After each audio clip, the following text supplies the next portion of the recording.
Pero hindi na kasi hindi naman kumukonect user. Purpose lang niya Active Directory, DHCP, ganun. So wala na yung RDP lang, dalawa libre. Libre naman yan. You can connect freely. Pang management lang. Dating sinunong panahon, may terminal service eh. Yung kukonect yung mga user na iisang server pero 200 nakakonect eh. Di ba? Noong unang panahon eh.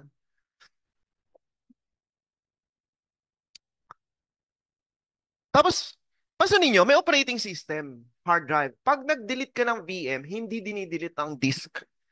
So, mano-mano, i-delete mo. So, nakakalimut, nang unang panahon, nalilimutan namin. Pag tingin namin, shit, 1,000. Hindi ko na binabayaran. Takbuhan mo lang. Debit card lang naman eh. Magde-debit lang siya pag nilalak ko kasi yung card ko eh. Lock mo yung debit card mo. Yeah. Pas tsaka mo lang unlock kung gusto mo magbayad. Pero iba wala, hindi na binabayaran. Mayaman naman Microsoft eh. So meron siyang 127 SSD. Yun ang default niya. No? Tandaan mo, you need to delete this manually ha. You need to delete this manually. Kahit delete mo yung virtual machine, nandun pa rin SSD.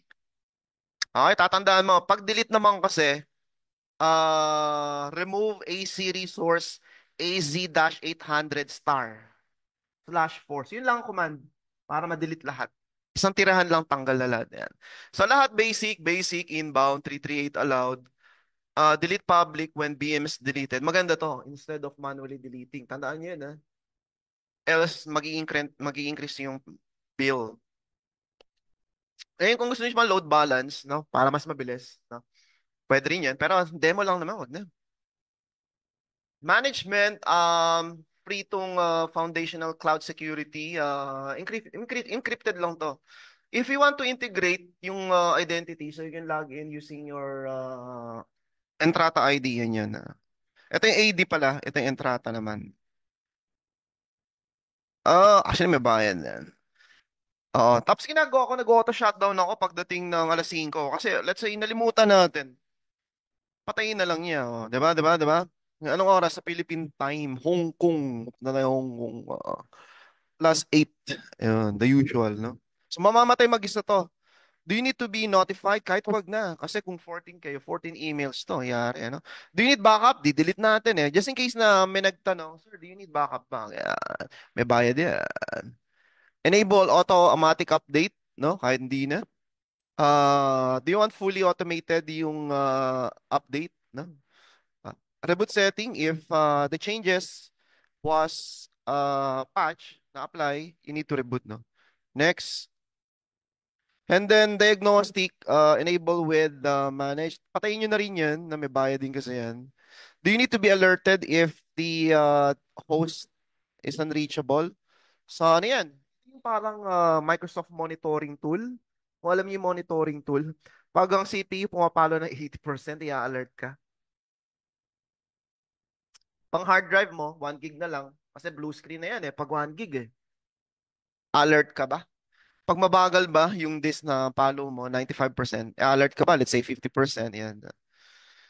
And pag network down, ano ba ito? Yung ingress, naka 500, notify ka ba? Kasi may bayad eh. Uh, so, cancel, wala akong in-accept ni isa. Tapos meron tayong alam niyo auto-exec boot? Auto-exec. Yung the moment na nag-power on yung virtual machine, ito yung install niya. Tawag nila dito bootstrap. Sa Linux naman bootstrap siya. No, yung app install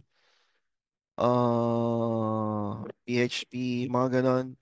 Tapos after on the first instance that the computer come up, it will perform this bootstrap script tawag nila. Okay. MySQL. Okay, so the moment na mag-on, install PHP, MySQL, tapos install yung web server engines. No? Pero hindi gagana to kasi Microsoft to. So ang gagawin natin, install, gagana ba to? Titingnan natin mamaya. Anong command yan? Tulungan nyo ako. Windows feature IIS. Yun lang, Internet Information Server lang ha. So yan yung parang short script niya. Do you still need the data? Wala na. Hire mo, wala na yan. Mga default, advanced na kasi yan eh. Do you need to tag yung mga resources? Wag muna, no? Medyo advanced na to. Magkano na? Nare-recompute niya yan. Nare-recompute niya yan. Validation. So, failed for the following tab. Monitoring required. Kailangan pa ba ng monitoring? Enable alert. Disable. Yan. Pinatay ko na kasi additional bill yun. Napupuno ko kasi yung Gmail ko eh.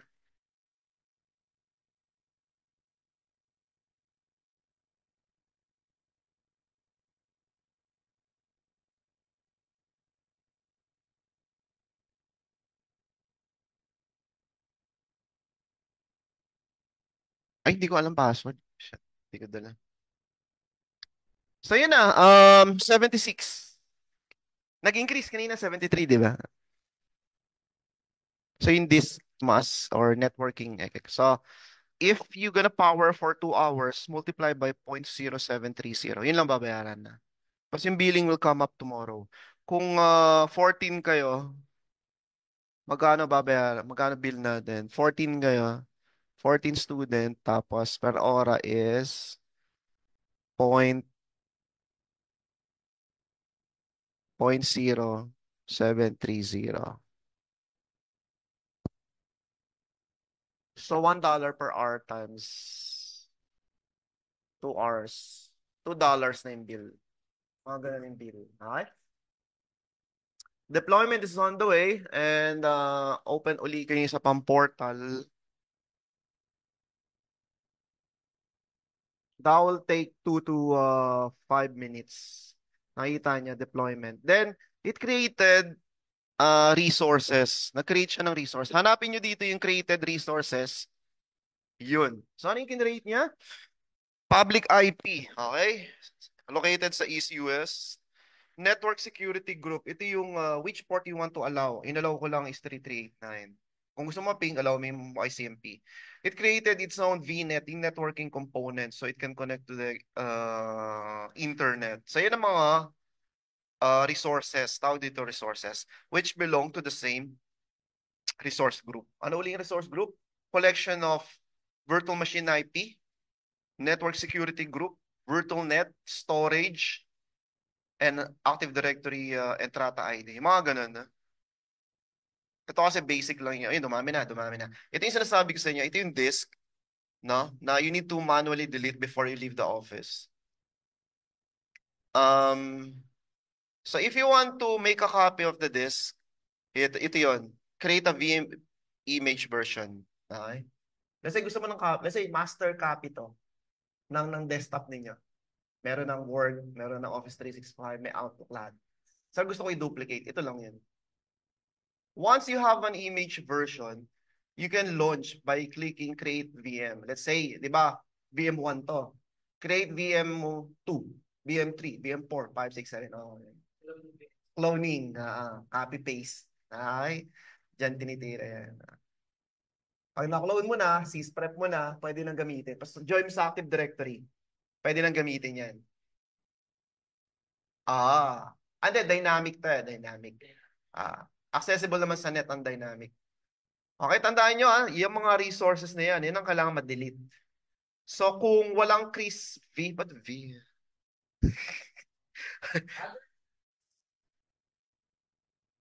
Actually, one command lang yan pag-delete. Isang tirahan lang yan. Go to resource. Ayan. Dito lang, titirahan mo lang di. Meron. Yun sinasabi ko, delete all. Pero ba't nawawala yung shell ko? Kasi hassle kung isa-isa, di ba? Ito, delete all. Hindi kasi ako naka-high resolution. Parehas yung Cloud Shell. Ayun, Cloud Shell. So, ito nasabi ko, pag hindi ka root account, walang Cloud Shell. Kailangan nyo kasi Cloud Shell, magpo-program na tayo mamaya. So, Cloud Shell naman, you will be given a 5 gigabyte free storage for the next 3 days ba yun? Or 20 minutes lang. 20 minutes mag-shutdown na to. Madi-disconnect ka. Deleted all. So, ingat kayo. Pag gagawa kayo ng lab, di-delete nyo yung lahat. So, how will you know kung ano laman ng shell dir? Ayan. Walang laman Walang template. So, the command get to display a Z resource group. Shit, shit, shit. Hypertext siya. So, napaka-sensitive nito. Get AZ resource tab. Ay, space ba? Tinab ko yun. Resource enter. Pwede ba? Hindi, kulang. Tama. Ito na yung resource group ko. Ayan. Ba't ang dami? Isang crispy IV. Ayun, ito yung mga resources component. VNet, location, monitoring yan, monitoring. Virtual machine, dami, no? Ito yung disk. So, kung gusto mong delete yan, madidelete yan, isang command lang, remove, CLS clear, remove, AZ, resource.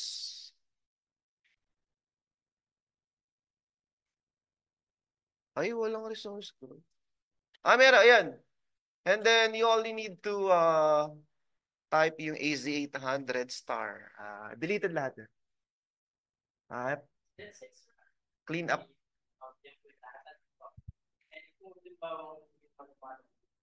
Hmm.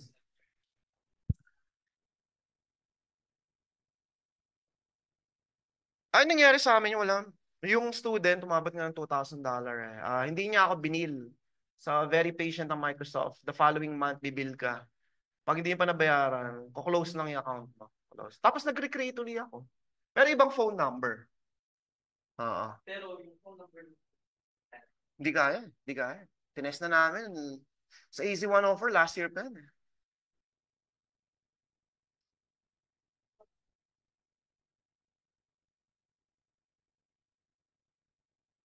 Ano yan? BM? One virtual machine. One use. Kung desktop. Pero kung server, mga role lang naman.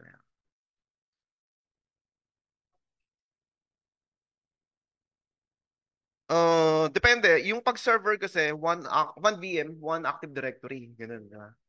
So, authentication lang naman ginagawa niya. Hindi naman user. Hindi sila naglalagin. Admin lang nag-RDP, di ba? Support lang. Kaya dalawa yung default. Sa VDI naman, as a service, one VD na Windows 10, isang user lang talaga. Sharing. Wala na yun. Wala. Tinanggal na yun. So, tawag namin doon persistent VDI. Talagang naka-map sa user. Kanya talaga yun forever and ever.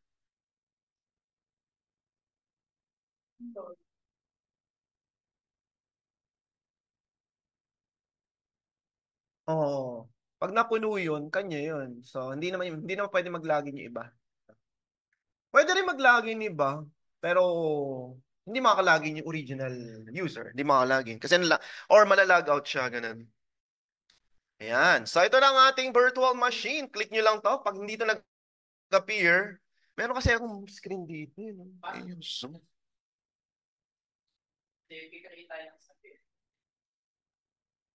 depende. Kung server, pwede.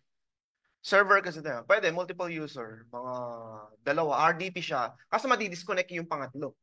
Kasi maximum two. One console, one terminal service. Yun lang. Kung gusto niyo marami, bibili kayo ng license ng ng terminal service license. 50, ganun bili yan, 20, 60, 128, mga ganun. Bibili kayo ng license. Sa dati kong trabaho, isang server, pero ang dami namin. Kasi gusto niya ilagin ang individual login ID para ma-audit. Kasi kung dalawa lang, bitin eh. Especially kung jump server to, kailangan madami talaga. Jump server, isa lang yan eh. Diba? So ayan na ang ating virtual machine. Ngayon, paano ba mag-login? Connect, then download RDP lang.